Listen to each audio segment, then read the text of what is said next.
Okay, so we're going to start with a video, and hopefully that will give you a little bit of background. And for those who were here already last night, it'll refresh your memory a little bit. Hopefully the sound comes through okay on this as well. One of the topics that many Seventh-day Adventists want to know is just where are we with respect to the end of time? There's an economic framework that's been most helpful for me to visualize the relationship between finance and the things to come in the future. A theory called the Chondrative Way. In 1920, a Russian economist named Nikolai Chondrative observed that the global economy ran in cycles of about 50 to 70 years. There was a growth phase, which is called spring and summer, and then there was a plateauing of the global economy, autumn, followed by economic winter. Now, economic winters were characterized by stock market crashes, debt crisis, banking crisis, often a global depression, and followed by wars and regime changes. As we look at these Chondrative waves over the past 200 years and compare that against prophetic events, very interesting patterns appear. Perhaps one of the most prominent things that occurred was in the year 1844, the end of one of these economic winters. William Miller had been preaching about the second coming of Christ to take place in 1844, and this coincided with that economic winter. Miller's success in preaching about the second coming of Christ may have been helped by the economic conditions of the time. People are more receptive to spiritual matters, to turn to God and to seek salvation when the conditions around them are very difficult. So this end of this economic wave came with the fulfilling of the 2,300-day prophecy. Now, the previous wave ended in the year 1789. This was the start of the French Revolution. And as the revolution progressed, it resulted in the arrest and the exile of the Pope in 1798. This was the end of the 1260-day prophecy. And again, there's this close tie between prophecy and the Chondrative Way. Now, the third cycle ended in the year 1896. This was shortly after the Seventh-day Adventist Church had its 1888 experience. Ellen White wrote that in 1888, the loud cry was starting and that the latter rain was being poured out again. Unfortunately, the church, and in particular its leaders, were not ready for that outpouring of the Spirit, and we didn't see the ultimate fulfilling of the prophecy, which is the second coming of Christ. The next cycle that ended in 1945 was a very catastrophic cycle, which had 2 world wars, an era which made it very difficult for the gospel work to be finished due to the wars and the closed borders. Ellen White had lamented in the year 1903 about what might have been if we had been ready to receive the Holy Spirit. Perhaps it was a cycle that offered no opportunity to finish the work. So we look at the current cycle that we're in today. We're again in economic winter. It started in the year 2000 as the tech bubble burst and the stock market crashed. Since then, governments and central banks have taken extraordinary measures to try and fix the world economy, but their efforts have really only resulted in making things worse. But the message I want to give to people today is not so much that we're in an economic winter, but rather that this economic winter perhaps is harvest time for the church, an opportunity to finish the work that God has given us, a time when people are more receptive to the gospel message and are ready to turn to God and seek salvation.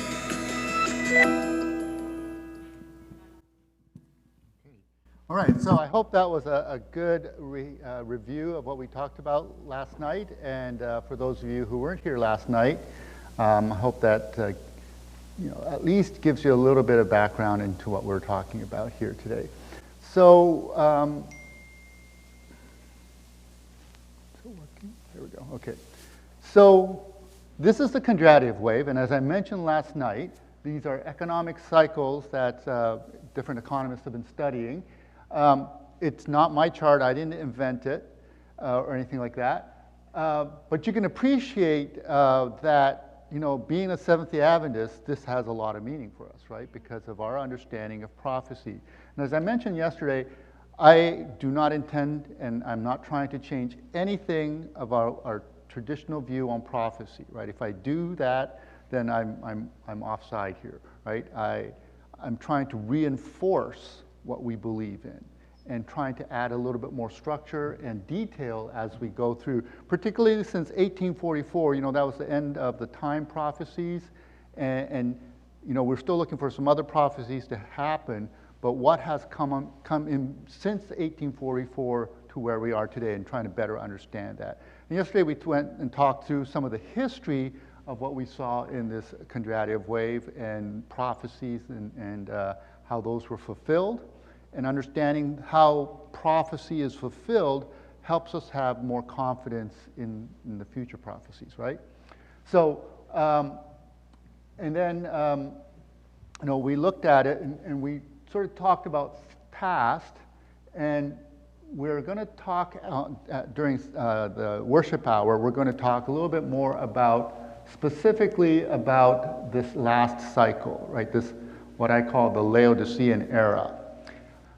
This morning we want to study sort of what's going to happen next, right? So we have gone through the cycle, and clearly, you see my arrow here, it looks like we are sort of on this uptrend, if you will, right? Well, why do I say that? Well, remember I told you that this is not looking at, traditionally what economists look at is something we call GDP, gross domestic product, right? That's how you measure the economy. But every country does it differently, so it's really hard to compare, right, and make this global assessment. And so what Chondrative Wave did, or what Dr. Chondrative did, was he looked at other things like commodity prices and interest rates, which are universal, right? Price of oil is the price of oil, regardless of where you go, right? It's the same. And so that's what he did. He used commodity prices, wages, things like that to measure economic growth. So when we look at, things like commodities, we see that we are now starting what, economists are calling a commodity super cycle, right? And the prices of commodities are going up. Why? Inflation. But why does inflation happen? There's two reasons, right? It's either too much demand or not enough supply, right? Well, demand usually comes and goes. That's a cyclical problem. Last time, remember, we were talking about structural problem or secular problems, things like, well, we didn't drill enough oil wells, so we don't have enough oil, right? Those kinds of things take a long time to fix, right? Those are structural problems, secular problems. And right now we have, a secular problem, a structural problem with commodities, right? We haven't got enough. Not enough food for the world. We don't have enough oil. They want to make electric everything. Do we have enough copper to do that? No, and so on, right? We don't have enough workers. We have a worker shortage right now. So there's structural problems. The other thing I wanted to mention here, and it's important for us to understand this about, when we say structural problems. When we have inflation, right? When we have inflation, one of the first things that goes up in price is what? Is commodities, right? Because it's got a global price, it's global market. As soon as the oil prices go up around the world, it impacts everything immediately, right?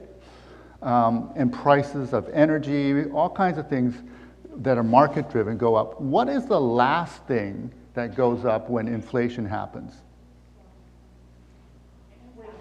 Wages, exactly, right? Your paycheck is the last thing to go up when there's inflation, right? Everything else is getting more expensive, and then finally, the workers get upset enough, and then they decide to pay you more, right? But that's what happens. But look, so understand this, all right? This is a chart of wage growth, right? And it may look like it's kind of a squiggly lines, but it tells me something. So back in the late 90s, we had some wage growth. It was about 5%. It's grown about 5%, right? And we had inflation. So what does the U.S. Federal Reserve do to fight inflation? No, opposite of that. It increases interest rates, right? It tries to squash demand. It tries to slow down the economy. But in effect, what is it doing? When they tighten interest rates, right, to slow down the economy, you know what they're trying to do? Is stop inflation from growing before your paychecks go up, right? Because what happens is when it gets into wages, into labor costs, that starts to spiral higher, right? There's a cumulative effect on that. So they want to squash inflation before it gets to wages. Does that sound fair? Right? Everything else is going up in price, but they're going to squash inflation before it impacts labor costs, right? That's traditionally what they do. And you know, you can look at it very benignly and say, oh, you know, they're trying to fight inflation.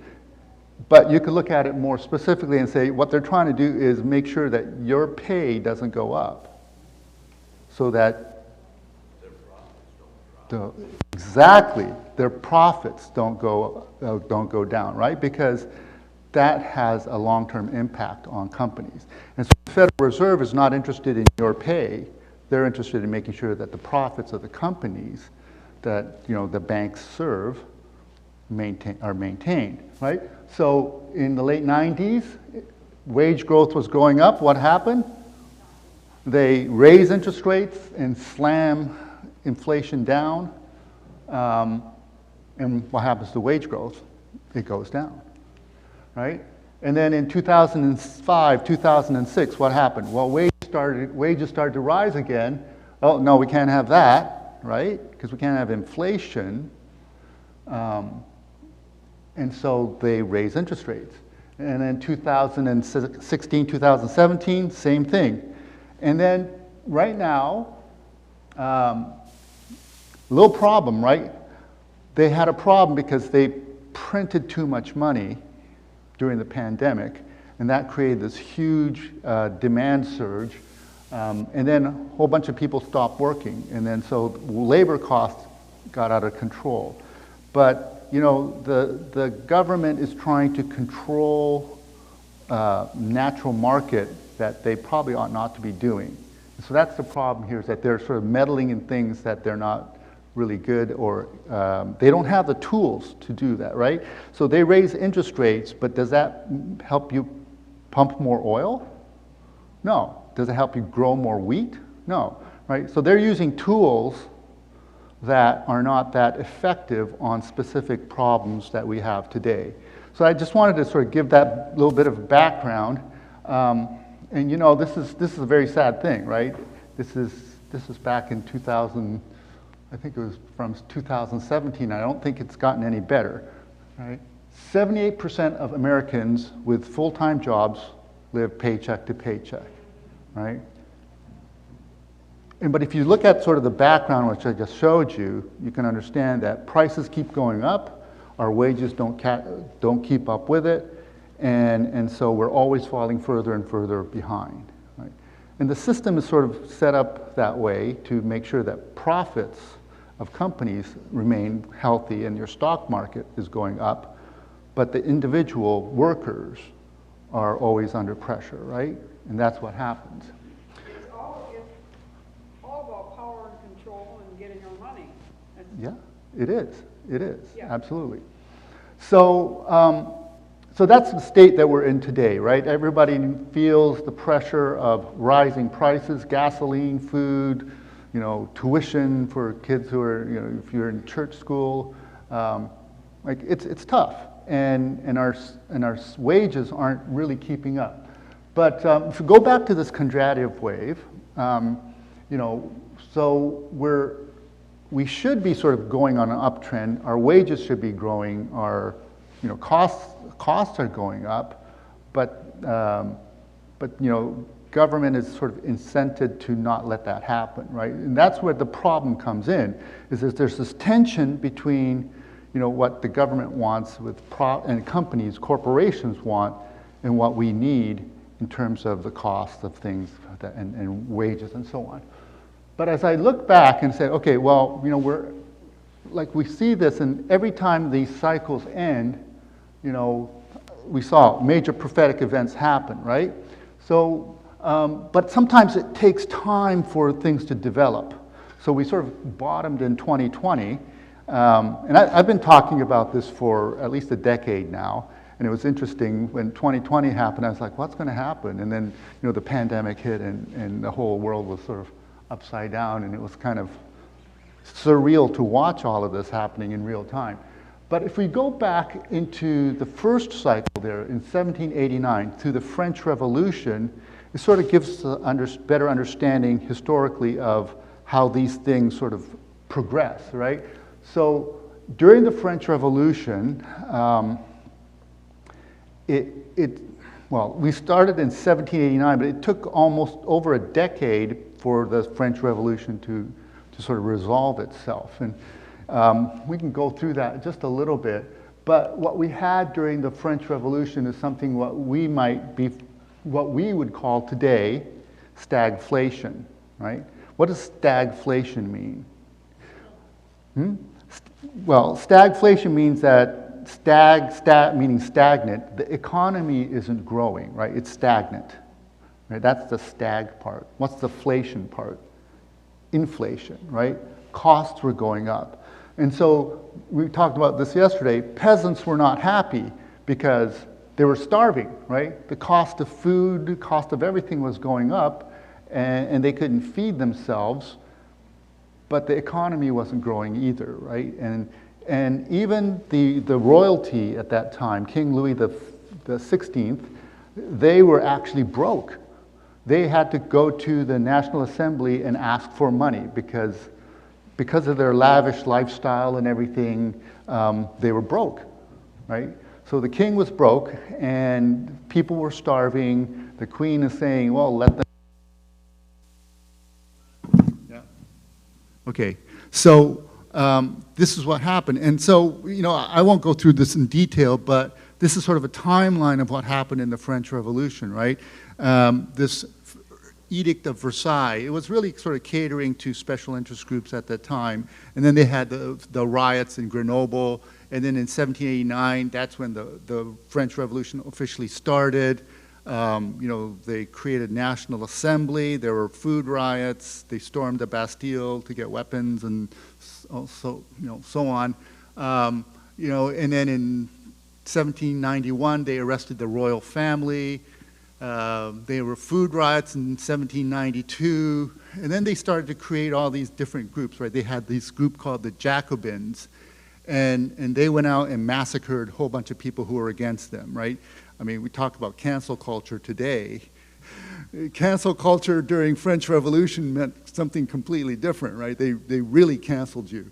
And then in 1793, Louis XVI was executed.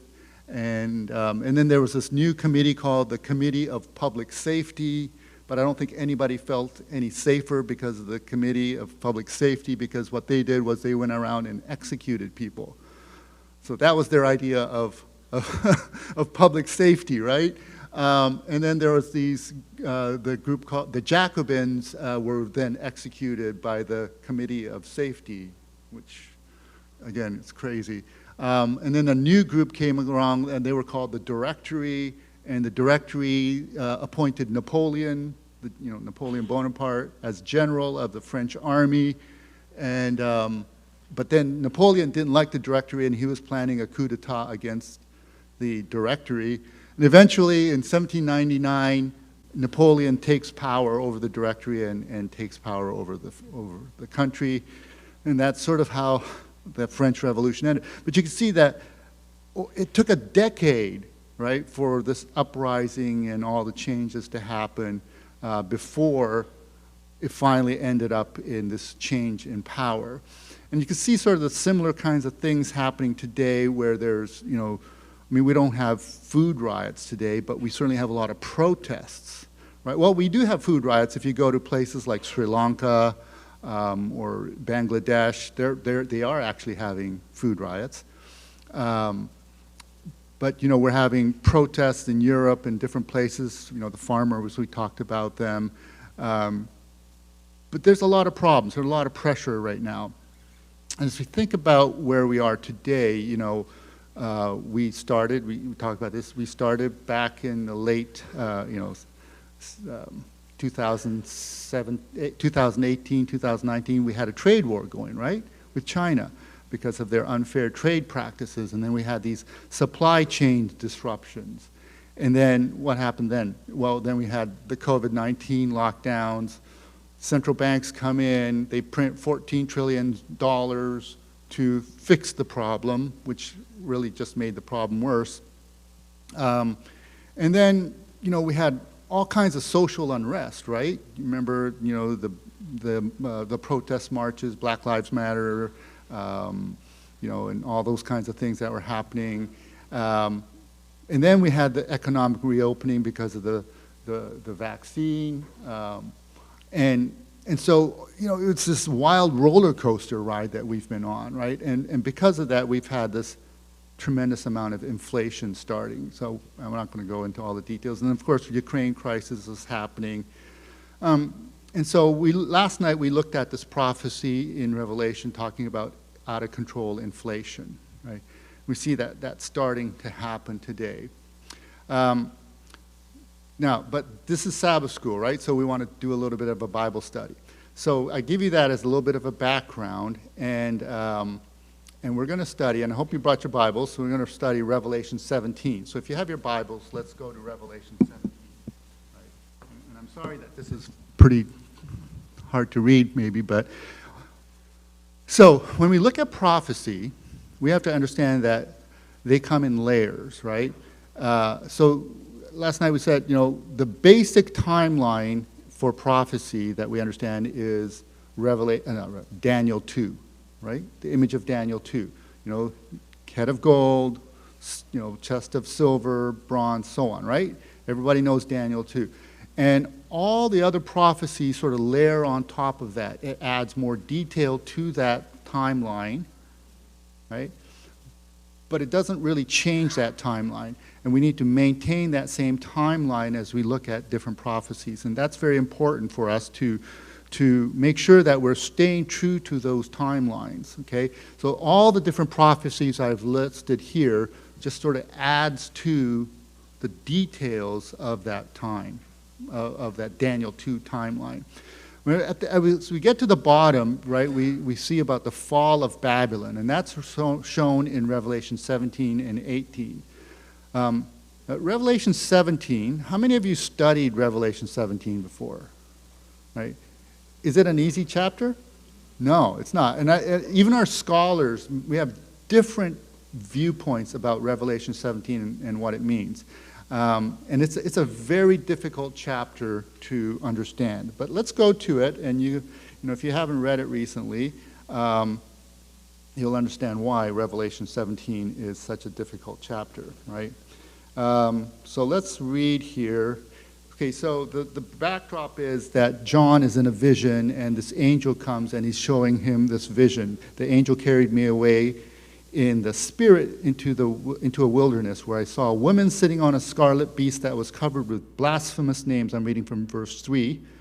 The woman was dressed in purple, and scarlet was glittering with gold, precious stones, and pearls, right? So he's describing Babylon the Great, mystery, the mother of prostitutes and abominations of the earth. Okay, so then when we go to the next, let's go to Revelation 17, verse 7, right? It says here, I'm reading from NIV. Then the angel said to me, "Why are you astonished? I'll explain to you the mystery of the woman and the beast that she rides, which has 7 heads and 10 horns," right? So she's this beast that has 7 heads and 10 horns. Now that's a familiar imagery, but the words are somewhat confusing, right? It said, "The beast which you saw with 7 heads and 10 horns," oops, it's not staying up here. Okay.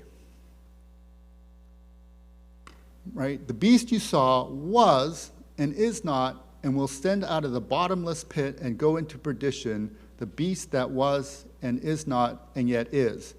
Is that clear? No. It's like, I'm going, what?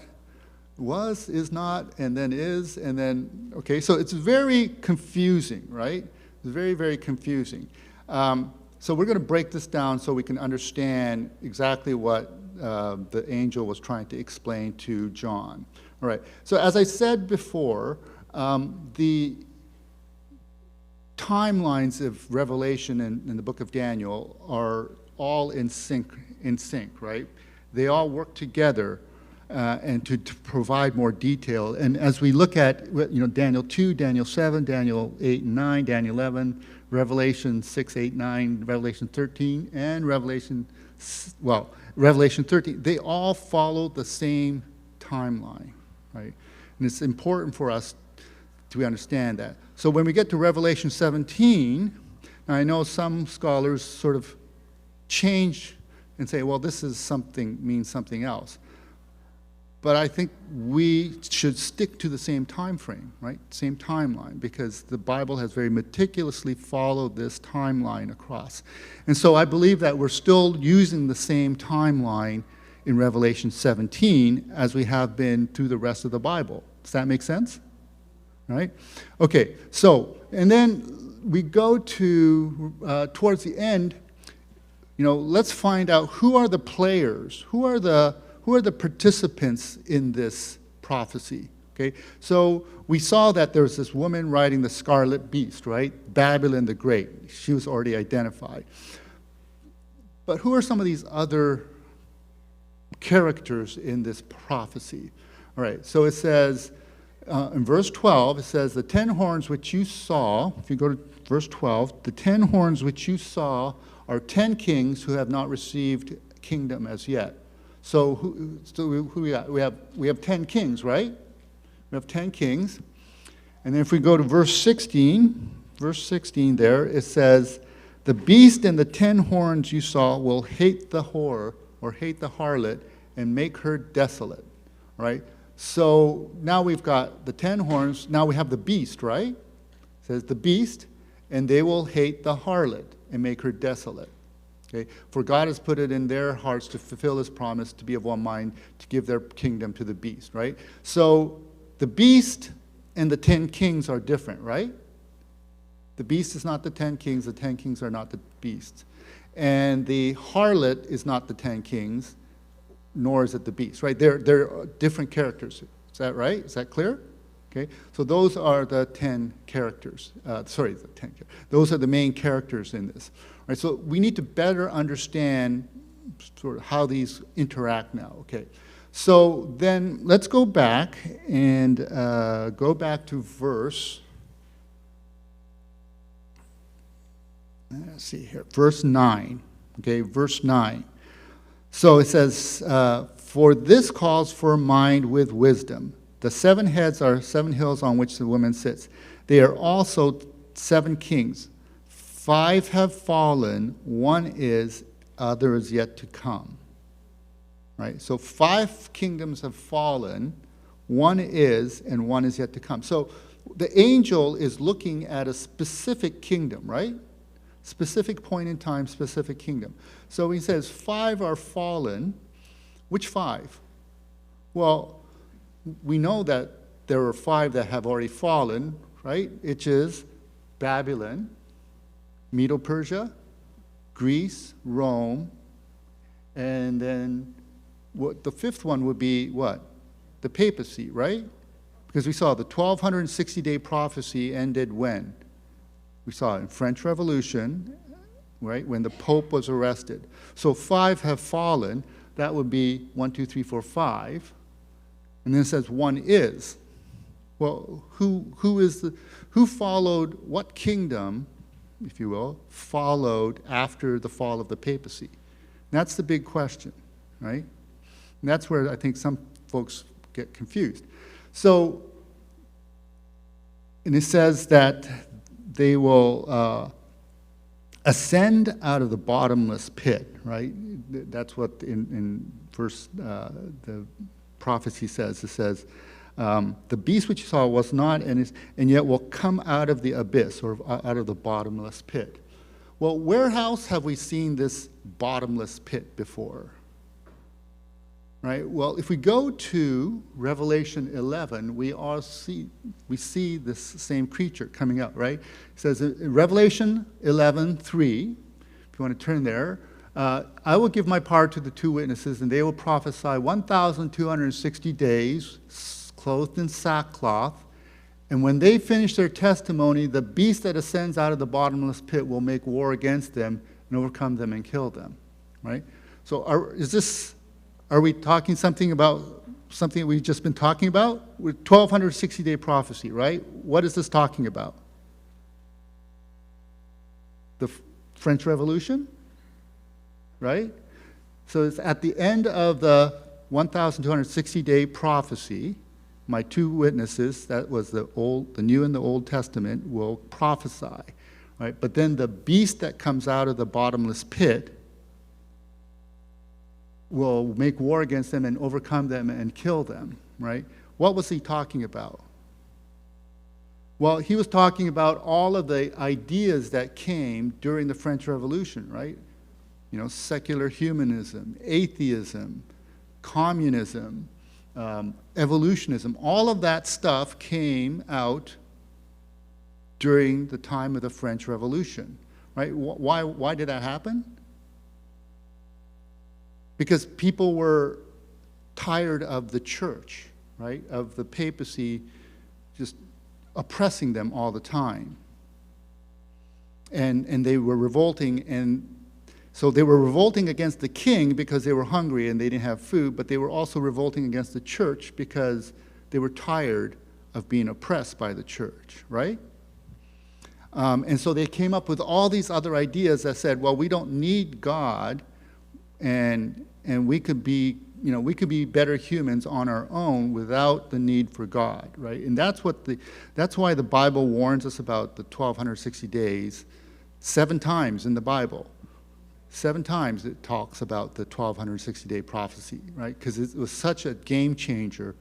And is that impacting our world today? Are those ideas impacting the world today? Absolutely, right? Those are things that we are still fighting against today. Now, you know, we sometimes think that, well, you know, this is just an Adventist idea, right? But President James Madison, right? He wrote a lot about, he helped write a lot of the Constitution, right? This is what he said. He said, experience witnesses that ecclesiastical establishments, what is he talking about? Ecclesiastical establishment, what is that? The church, right? He says, instead of maintaining the purity and the efficacy of religion, have had a contrary operation. During almost 15 centuries has the legal establishment of Christianity been on trial. What has been its fruits, more or less, in all places, pride, indolence in the clergy, ignorance and servility in the laity, in both superstition, bigotry, and persecution. Right? Those are strong words. But notice, he says 15 centuries. Right? What is he talking about? Well, he's president around, what, I can't remember exactly, 1826 or something? Early 1800s, right? So if he goes back 15th century, where does that take you back to? It takes you back to about the 4th century AD, right? Just when the church began to take power, right? It was when, remember Constantine, we talked about Constantine yesterday? Constantine comes in, he legalizes Christianity, right? And the church begins to take power. That's what he's talking about, right? From the 4th century AD, from the time when Constantine took power and the church began to grow stronger and stronger and stronger, and then, you know, over the 1260 years, since, you know, 538 AD, during that time, you know, was the church promoting pure religion? No, it was corrupt to its core, right? And it was using its power to oppress people. And so that's why people in the French Revolution revolted, right? And so in the Constitution, there's a strong separation of church and state, right? And this is the backdrop of why he saw that. He could see in history, you know, through the whole 15 centuries, he could see what it did, what happened to society, what happened to countries, what happened to governments when the church assumes power, right? And that's why there's a strong delineation between church and state, and that's so important in our Constitution, right? So let's go back to here. But Ellen White explained this very well in Great Controversy, right? She said, It was the popery that begun the work, which, I'm sorry, that tree, the tree's sort of in the way. Well, that word is atheism, right? It was popery that begun the work, which atheism was completing. The policy of Rome had wrought out these conditions, social, political, and religious, that were hurrying France to ruin, right? So because of the oppression by the papacy, people revolted and rejected God. But that's a bad thing too, rejecting, Christian principles and morals, right? Our morality is founded on Judeo-Christian principles, right? And if you reject that, you throw that out, then you get the chaos that happened during the French Revolution. So the sixth head, what is it? Atheism, right? So if we said 5 are fallen, right? Babylon, Medo-Persia, Greece, Rome, papacy. And what does Ellen White say? She says it's atheism that was finishing off the work that the papacy had started. That sort of makes sense? So it's not a kingdom per se like Rome or whatever, but the papacy wasn't a specific country either, right? It was a religious power that sort of had sway over all of Europe. So atheism, this idea, these atheistic ideas that came out during the French Revolution, they're in control now, aren't they? Right? Right? If you don't agree with them, you get canceled today, right? If you have a different idea, if you say, heaven forbid, if you say that, a marriage should be between a man and a woman, man, you get, you put that on social media, you get all kinds of hate mail, right? Right? There's things you can't say anymore today in the kingdom that we live under that in times past we would have thought was pretty basic stuff, right? But that's where we're living in right now. Okay. So then when the angel said, well, 5 has fallen, 1 is, so she was looking at this time of the French Revolution, just after the French Revolution and where we are today. That's what the angel was looking at. Right? But he said, 1 is yet to come. Right? And of course, this is a tough one for us who live in the United States because we understand that to be Protestant America, right? We believe that, well, I'll read it from Ellen White, Great Controversy. Political corruption is destroying our love for justice and regard for the truth. And even in free America, rulers and legislators, in order to secure public favor, will yield to the demand for a law enforcing Sunday observation, right? Now, I know for us as Adventists who understand the Sabbath and so on, it makes sense. But there's a lot of folks, I have some good friends who are neighbors who are evangelicals, and they don't get it, right? Because they don't understand the Sabbath. But when I explain to them, I say, it's about the separation of church and state. Then it starts to make more sense to them, right? It says, okay, I know you don't understand why we like Sabbath, why we think Sabbath is important, but do you agree with the separation of church and state? Of course, well, many of us do. Anyway, some don't, but they can agree to that, right? And that's common ground that we can find with our friends who are Christians of other denominations, and say, we believe we're coming to this place where there's going to be a battle between conscience, right? Between what is right and what is wrong, and people are going to try and bring together the power of the church and state to oppress. That's what we believe. And I think many people can understand that. We can even see that happening today, right? And I know, I told you yesterday, I'm Canadian. I'm not Republican, Democrat, or anything. I'm just an observer. But I can see that, when you think about Democrats and Republicans, the Democrats are way on the left, and generally speaking, we don't think them as religious, and Republicans tend to be much more, conservative Christian religion, right? And so the swing in the power, over the last, I'd say, several decades anyways, have been continually pushing to the left, right? The left agenda has been continuing to be pushed. But perhaps that's going to swing and that's going to change. And as we go into kind of an economic tailspin, as things get worse, you know, people are more likely to do what? Go more liberal or become more conservative, right?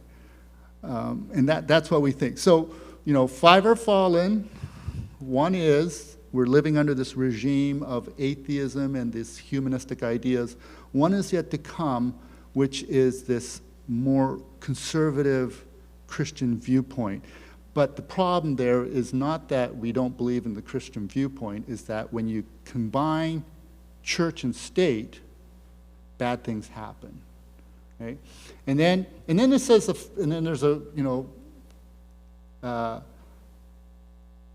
really confusing thing. It says the 7-headed beast, right? I will tell you the mystery of the woman with the beast that carries her, which has 7 heads and 10 horns. Oh, by the way, the beast that was and is not, he's the 8th and is of the 7th and goes into perdition. Well, this is a 7-headed beast who has 8 heads, right? It's a little confusing, but you'll see what maybe, you know, you'll see what I mean by this, or what the angel means by this. But clearly she's saying it's a 7-headed beast, but there's an 8th head, right? So 5 are fallen, one is yet to come, and then there's this 8th head. Okay, the revival of the papacy. Now let's think about it this way. I try to explain this in sort of an illustration here. Let's think about a pendulum swinging back and forth, right? And pendulum goes back and forth.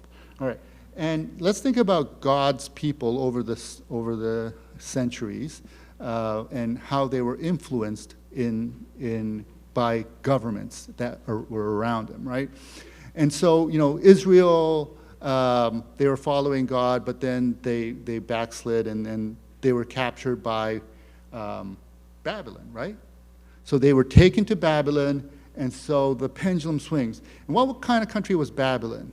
It was this pagan country, right? They didn't believe, when I say godless, they're not fearing Jehovah, right? They had lots of other gods, but not the true God. So they're a godless society. So Israel gets plunged into this pagan society, right? Okay. So then 70 years passes, and what happens? Babylon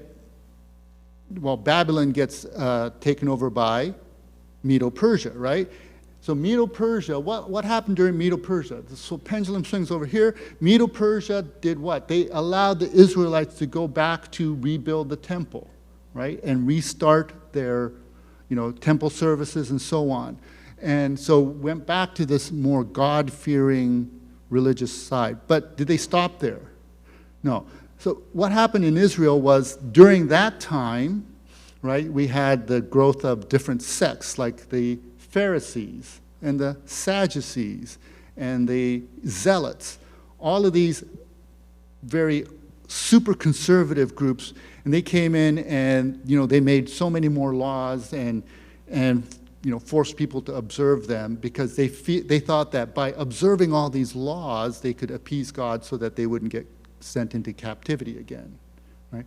So the pendulum swings hard to this super conservative, ultra conservative side, right? Right, then what happened? Who comes next? Greece, right? Greece comes in, and Greece has many gods, you know, right? Zeus, Apollo, Aphrodite, all those guys. And then Rome, too. Rome and Greece basically had the same gods, right? They just called them different things, right? So if you had, you know, Zeus was Jupiter, right? Ares was Mars, Aphrodite was Venus, and so on. So, but it's basically the same religion. And so Israel gets thrown again into this pagan society, and they sort of become much more liberal, or at least their surroundings are much more liberal. What happens next? Papacy. And what kind of, right? Ultra-conservative religious But of course, they're corrupt to the core. But on the surface, there's this very pious religious organization, right? Okay, so now where do we go next? Well, that is the Dark Ages, right? So we come out of the Dark Ages, and what did we just see? Atheism, right? So atheism naturally means godless, right? So we swing way over here, right? This is making sense, right? And it just keeps swinging us back and forth. And every time we swing, we're really losing our identity. We're losing touch with who God is, right? And so we're in this atheistic, humanistic society today where, we have gender fluidity, we have, I don't want to go all the way through, right? Where do we go next? Where does the pendulum swing next? The other way, right? The pendulum swings this way, and we come into this ultra-conservative. And nothing wrong with being conservative, don't get me wrong, right? But it's what? It's when we lose the dividing line between church and state. When the state supports the church or the church supports the state and tries to control people through that, that's when we run into trouble. And that's why James Madison's looking at this and going, yep, church and state, not a good thing, right? And in fact, the Bible, the only being that has the authority of government and of ecclesiastical power, who's that? God, right? Only God has authority over church and state, right? So anybody who's trying to take over church and state is trying to usurp the power of God. And that's exactly what Satan did, right? Satan wanted glory for himself. He wanted to control, he wanted to rule the heavens, but he also wanted the beings to worship him, right? He wanted the power of God. And that's what this is talking about here, right? So, and again, for me, I think this is an easier way to talk to my evangelical friends about what we think is going to happen, right? And again, it's not that I don't believe that there's no Sunday law and all that I think that's going to happen. But when I'm talking to my neighbor Jim across the street, who is very much an evangelical, I'm not saying to him, look out for the Sunday law, because it's coming. But when I talk about separation of church and state and what's happening in the country and the changes that are happening, we have a much better conversation about these things, right? And how does it happen? Well, we know that Revelation 13 says what? It performed great signs, even causing fire to come down from heaven to cause to the earth in full view of the people. Because of the signs it was given, the power to perform on behalf of the first beast, it deceived the inhabitants of the world, right? So this power, this false miracles and things help convince the world that they should follow this new power, all right? But something goes wrong, right? Even though this new, we have, let's go back to here. We have all these signs and miracles and wonders happening. Something happens because that power does not maintain, right?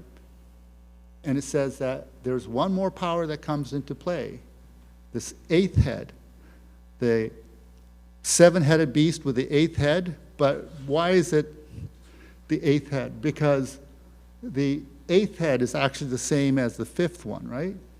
It's part of, it said it's part of the seven. It's the eighth manifestation, but it was really already there because it was already part of that seven-headed beast, right? So that sort of makes sense, right? And so this is what Revelation 17, I think, is trying to tell us, the events of the things that are going to happen next. And I think it's important for us because we need to be able to have that conversation with our neighbors and our friends and explain to them, like, we believe in the Constitution. I'm a Canadian. I still think that the American Constitution is the best governing document ever written, right? But as soon as you sort of stray away from that, we can run into trouble. And I can have a conversation with my friends who are evangelicals or Muslims or whatever, right? Because even Muslims can see that, right? When the government controls religion and the state, right? They can do some terrible things. And so, I think this is sort of the understanding that we want to try and give our friends, that when we think about religion and end times and so on, I firmly believe that there will be a lot of Americans, Canadians, people of conscience who will watch this and go, the merging of church and state, and oppression of people, persecution of people who don't believe in that, and they're going to go, I can't buy that. I can't go along with that. There has to be a different way, right? And that people of conscience will stand up and they'll be open to the truth that we have for them. I'm going to just leave, and we're going to close the Sabbath School now. I'm just going to leave you with another quote from James Madison. It says, "What influence, in fact, have ecclesiastical establishment had on society? In some instances, they have been seen to erect a spiritual tyranny on the ruins of civil authority. In many instances, they have been seen upholding the thrones of political tyranny. In no instances have they been the guardians of liberties of the people. Rulers who wish to subvert the public liberty must have found an established clergy convenient auxiliaries. Just government instituted, secure, and perpetuate it meaning liberty, needs them not." And so clearly James Madison was thinking, church and state, we can never have them put together, because if the government tries to control the conscience of people, it always ends up bad. Right? And I believe that's the case. But unfortunately, as things get worse in the economy, as things get worse politically, and we're like, there are bad things happening, right? There's a river in Germany called the Rhine. It's a main transport line that goes through Europe, right? It's almost dried up to the point that they can no longer do any shipping through that, right? There's parts of Europe that are just really right now under severe drought conditions. Some of our own country, Midwest and on, seeing droughts. We're seeing this lack of food and rioting in different parts of the world because of high costs of food, right? All of this stuff is happening now, and we can see that, and people are going to react and say, government, they're going to turn to the government and say, help us, right? And of course they should, but when we get to the point where the government and the church are trying to get together to establish the rules, that's when we're going to have problems. And that is going to be the downfall of Babylon, right? That's what the Bible is trying to explain to us. So I hope this helps sort of understand what I think is Revelation 17 and what it's trying to tell us and the warnings it's trying to give. And if we better understand this, then I think we're able to speak to our neighbors and our friends about this in a way that they can appreciate and consider, and not just dismiss, there's those Adventists that they don't know what they're talking about. But I think we can enter these conversations with people and have a commonality that I think people will share, and be able to have a good conversation about it. And they may not agree with you at the moment, but as they see time pass and see the things transpire, maybe that'll spark a memory of them and say, hey, I remember when we had that conversation, right, about church and state and so on. Let's talk again, Anyways, I hope this has been helpful. Again, I'm around, and if you have any questions or if you have any, comments, if you think I'm wrong, I'm always open to the fact that I could be wrong. right? Yes, ma'am. Yeah, you know, it's difficult. It's hard to tell someone that, you know, you're wrong, right? I can't really say that. You're right, yeah. But you know, I think, like I said, that's why I think having sort of these conversations about principles and things like that could be helpful. But at the end of the day, you know, and we'll probably talk a little bit about this during our worship service, but you know, it's our behavior, right? When things get really bad in the economy, in the world, and so on, right? You know, if you are serving God and helping people, they're going to notice, right? And I think it's our example that we live that will ultimately be that testimony that people are going to see, right? Words can only do so much, but you know, when we live what we believe, especially in times of trouble, I think then we become a real beacon, and people will want to know about why are you different, right? Why, when everybody else is trying to protect themselves and you know, maintain their wealth and so on, why are you being generous and helping people and giving away things and supporting, right? They'll want to know, right? Sunday law will make a difference Will it make a difference? In what way? in the way people think. Well, you know, I think the law in and of itself, like, you know, my Sunday worshiping friends, they probably wouldn't think much about it, right? But it's the point when they start to say, well, you know, we're going to persecute those who don't agree with us. And I think that's where people of conscience are going to go, wait a minute. I didn't sign up for that, right? I believe in God, but I don't believe we should be persecuting those who don't believe the way we believe. And I think that's going to be a key turning point that people are going to wake up, and people of conscience are going to say, well, I'm not going to do that, right? Anyways, ma'am, yes. You have to plant the seeds. We're planting the seeds. Our prayers are powerful, so don't ever give up praying for them, but just know that the Lord will work it out in His time. Better close Sabbath school at this point, and you know, we can continue on some more conversations later. But let's close with a word of prayer. Our Heavenly Father, we thank you so much that you've given us your word and in your guide and your prophet Ellen White. And help us understand the things that are going on in this world, Lord. And we know that as things get more difficult, and as we see these events that are happening, we pray that you will help us be your faithful witness to all of our friends and neighbors who need to see the truth and understand your truth, and that as we plant the seeds, that you will water them and guide them into your truth. We thank you for this chance. We thank you for Sabbath to spend time with you and to study. And we pray that you'll bless this gathering, bless all of those who are here and online, and that you'll give them a special Sabbath blessing today. In Jesus' name we pray. Amen. Thank you very much.